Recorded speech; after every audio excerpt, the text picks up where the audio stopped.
Sapa Indonesia, akhir pekan kembali hadir untuk Anda, Saudara. Tim penyidik Kejaksaan Agung menggeledah PT Orbit Terminal Merak, kawasan Cilegon, Banten, terkait kasus korupsi Pertamina. Tim penyidik menyita 95 bundel dokumen serta barang bukti elektronik berupa 2 unit ponsel.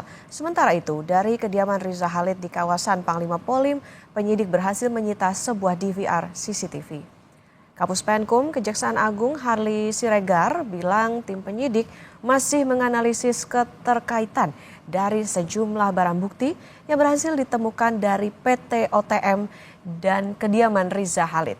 Di hari Jumat lalu, tim penyidik Kejaksaan Agung melakukan penggeledahan di kantor fuel terminal Tanjung Gerem, sebuah terminal bahan bakar yang dikelola oleh PT Pertamina Patraniaga.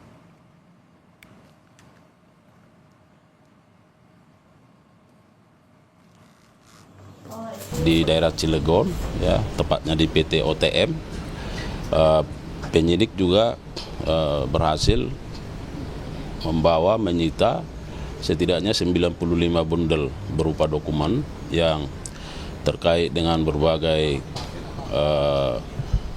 administrasi persuratan dan kontrak.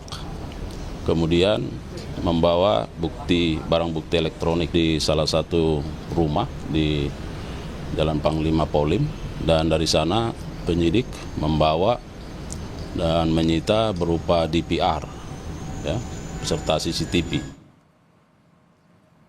Sementara itu, Menteri BUMN Erick Thohir akan mengevaluasi total Pertamina buntut kasus dugaan korupsi tata kelola minyak yang menjerat Dirut PT Pertamina Patraniaga, Rifa Siahaan. Erick bilang ia mengapresiasi dan menghormati proses hukum yang tengah bergulir di Kejagung. Di sisi lain, Pertamina akan dievaluasi total untuk mencari solusi perbaikan di tubuh BUMN itu. Erick pun bakal berkoordinasi lintas kementerian lembaga. Hal ini dilakukan juga sekaligus untuk memulihkan kepercayaan publik terhadap Pertamina.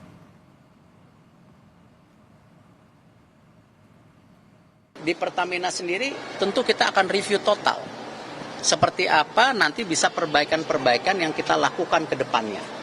Ya, banyak yang bicara bagaimana peran SKK Migas, bagaimana peran Menteri SDM, bagaimana Menteri BUMN, bagaimana juga lain-lain. Nah, ini yang kita konsolidasikan, kita harus berikan solusi. Seperti yang Pak Presiden selalu bilang, antara menteri ini berkomunikasi, dan insya Allah saya sama Pak Belil bisa kasih solusi ini. Ya, dan kita sama-sama petakan mana yang kita bisa lebih efisiensikan. Ya, ini ada holding, ada subholding. Seperti apa kita review.